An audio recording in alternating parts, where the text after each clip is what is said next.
Bismillahirrahmanirrahim. Assalamualaikum warahmatullahi wabarakatuh. Alhamdulillahi wa kafa. Wassalatu wassalamu ala Rasulillahil Mustafa wa ala alihi wa sahbihi wa man wafa wa ba'd. Saudara-saudariku dimanapun Anda berada, Allah Subhanahu wa Ta'ala berfirman di dalam Al-Quran surah ke-9 At-Taubah di ayat 36. A'udzu billahi minasyaitonir rajim. Inna 'iddatasy syuhuri 'indallahi 12 syahran fi kitabillah yauma khalaqas samawati wal ard minha arba'atun hurum. Sungguh jumlah bulan yang ditetapkan oleh Allah Subhanahu wa Ta'ala di dalam kitabnya sejak mula penciptaan langit dan bumi berjumlah 12 bulan dalam setahun. Di antara 12 bulan itu ada 4 yang ditetapkan oleh Allah sebagai bulan hurum. Bulan hurum adalah bulan-bulan tertentu yang dijelaskan oleh Nabi SAW dari jumlah 4 bulan tadi.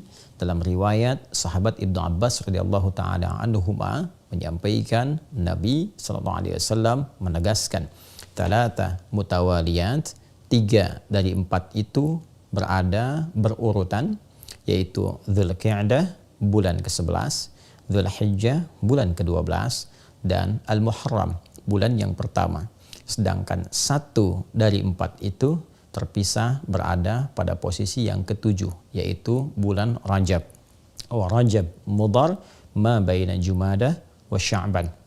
Dan yang keempat adalah bulan Rajab yang terurut pada urutan bulan ke-7 dalam tahun Hijriyah yang diagungkan oleh suku Mudhar pada saat itu dan berada di antara bulan Jumada dan bulan Sya'ban. Saudara-saudariku, Rajab secara bahasa berarti sesuatu yang diagungkan, bermakna ta'zim, karena pada masa itu orang-orang jahiliyah pun, khususnya suku Mudhar yang menjaga keagungan di bulan Rajab ini, menjadikan penghormatan terhadap bulan ini begitu istimewa karena memang mengetahui turunan-turunan sejarah kemuliaan dari bulan ini yang termasuk dalam 4 bulan mulia ditegaskan dalam Al-Quran dengan nama Hurum. Bulan Hurum, bulan yang sangat dihormati, bulan yang terjaga dari segala nilai-nilai keburukan, bulan yang terjaga dari segala tindakan-tindakan kontraproduktif, perilaku-perilaku maksiat. Bahkan untuk menjaga kemuliaan bulan ini pun, sejahiliyah-jahiliyahnya umat di masa lalu, mereka tetap menghormati bulan ini dengan mengadakan perdamaian di antara suku-suku yang bertikai.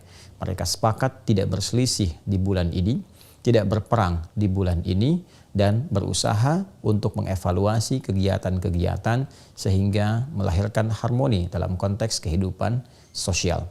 Karena itu, Allah Subhanahu wa Ta'ala memberikan keutamaan-keutamaan yang ditegaskan dalam Al-Quran, juga dijelaskan oleh Nabi SAW dalam tatanan-tatanan hadis beliau. Fala tazlimu fihinna anfusakum. Maka bila telah masuk di bulan-bulan mulia itu, Allah menegaskan pesan yang kuat kepada kita, jangan sampai kita berbuat zalim di bulan-bulan itu. Pemaknaan ini diterangkan oleh sahabat mulia Ibnu Abbas radhiyallahu taala anhuma, seakan memberikan kesan kepada kita menurut beliau sang penafsir Al-Quran yang dikukuhkan oleh Nabi SAW bergelar Turjumanil Quran.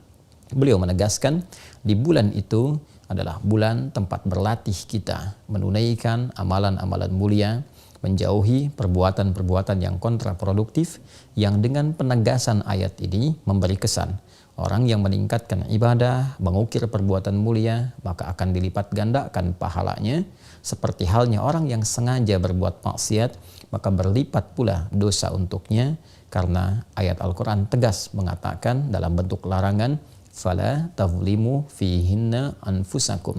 Jangan sekali-kali kalian berbuat zalim pada diri kalian di bulan-bulan yang dimaksudkan. Untuk itu, para ulama menghimpun petunjuk-petunjuk dari Rasulullah SAW terkait dengan keutamaan bulan mulia ini, khususnya Rajab yang kini tengah kita berada di permulaannya. Di antara kemuliaan yang dimaksudkan, banyak iringan-iringan amal soleh yang mungkin kita bisa kerjakan. Karena ayatnya, hadisnya tidak merinci apa saja yang bisa dikerjakan, ini memberikan petunjuk yang umum untuk dilakukan. Maka para ulama memperkenankan kita untuk memperbanyak amal soleh, baik berupa ibadah ritual, tingkatkan sholatnya, dari mulai fardu, tingkatkan dengan tambah amalan sholat sunnahnya, sunnah yang melekat, yang mengiringi setiap sholat fardu dengan rawatib itu, pagi kah, siang kah, malam kah, atau juga ada duhanya, ada kemudian tahajudnya. Kita bisa berlatih untuk meningkatkan ibadah di waktu-waktu yang spesial ini, sehingga dengan itu berpeluang mendapatkan lipatan pahala. Pun demikian, kita mencoba juga meningkatkan amalan lewat harta misalnya. Ada jalan melalui harta dengan bersedekah, dengan infak, atau dengan pengetahuan, share pengetahuan.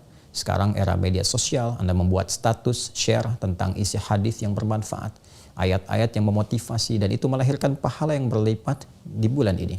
Pada saat yang sama, kita mencoba untuk meninggalkan perbuatan-perbuatan yang dilarang, yang kontraproduktif, yang disebut dengan maksiat itu.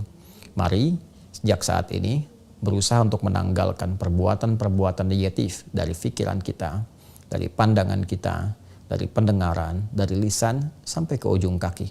Maka bulan ini adalah bulan yang sangat spesial dan momentum terbaik untuk meninggalkan perbuatan-perbuatan terlarang. Hoax, hal-hal yang buruk, perselisihan hendaknya disudahi, ditinggalkan, berubah menjadi lebih baik. Dan ini hikmahnya adalah latihan awal sebelum kita memasuki puncak peribadatannya, yaitu di bulan Ramadan nanti. Rajab adalah pembukanya, Sya'ban adalah penguatnya, dan Ramadan adalah hakikat perjuangan kita yang telah disiapkan sejak munculnya bulan Rajab dan berlatih kita di dalamnya.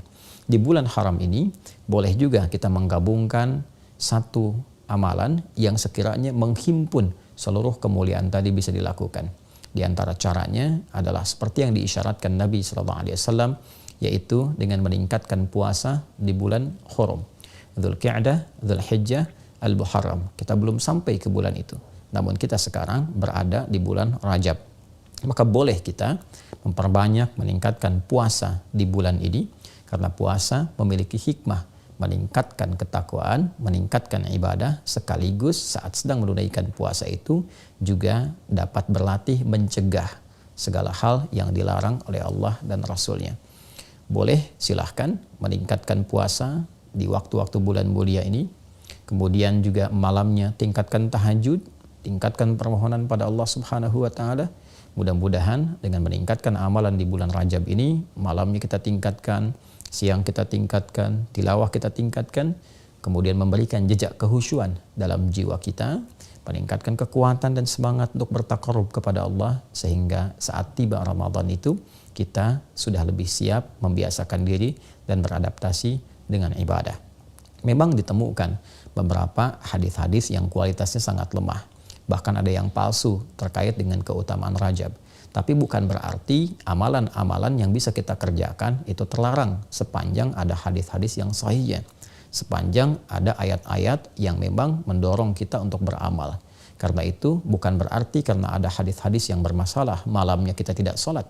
Silahkan bangkit, tunaikan tahajud, malam ini istimewa, Rajab dilipat gandakan pahala. Silahkan siangnya puasa karena ada hadis-hadis terkait dengan keutamaan puasa di bulan Hurum. Anda silahkan tingkatkan Seninnya, Selasanya, atau Senin Kamisnya, atau puasa Daudnya, atau bahkan Senin puasa, Selasa puasa, Rabu puasa, Kamis puasa, Jumat istirahat, boleh, tidak ada masalah.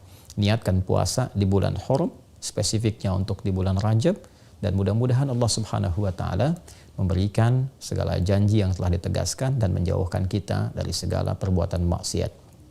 Saudara-saudariku, di bulan ini pula ada keutamaan-keutamaan yang tercatat di dalam sejarah dan menginspirasi kita semua untuk belajar. Di antara sekian banyak momentum yang terjadi, yang paling populer dalam satu riwayat, sekalipun ada perbedaan-perbedaan riwayat yang paling populer di bulan ini terjadi peristiwa Isra dan Mi'raj. Di bulan ini pula terdapat kemenangan Nabi SAW dalam perang Tabuk. Di bulan ini pula dibebaskan Masjidil Aqsa di bawah pimpinan Salahuddin Al-Ayyubi. Dan banyak momentum-momentum lain yang memberikan kesan kepada kita bahwa Rajab adalah bulan untuk berlatih, bulan untuk mendapatkan kemenangan yang hakiki, dan yang lebih penting lagi sebagai bulan pengantar pada kehusyuan dan kesiapan menerima anugerah terbesar dari Allah Subhanahu wa taala yang akan dibuka kelak pada gerbang pintu Ramadan. Semoga Allah Subhanahu wa taala memberkahi kita di bulan Rajab ini, memberikan kekuatan untuk beramal, memberikan pengantar kepada bulan Sya'ban, dan memberikan kebahagiaan dengan menyampaikan kita kepada bulan Ramadan yang akan datang menjelang dalam hitungan waktu yang bisa kita titi dari saat ini sesuai dengan ajal yang telah Allah tetapkan. Semoga kita dikuatkan, semoga diridhai, diberkahi, dirahmati, dan dimuliakan oleh Allah Subhanahu wa taala.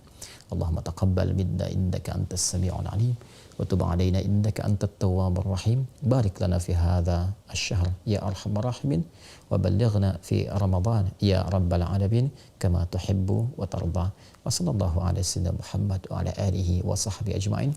Wa akhiru da'wana subhanakallahumma wa bihamdika asyhadu an la ilaha illa anta nastaghfiruka wa natubu ilaik. Walhamdulillahi rabbil alamin. Wassalamualaikum warahmatullahi wabarakatuh.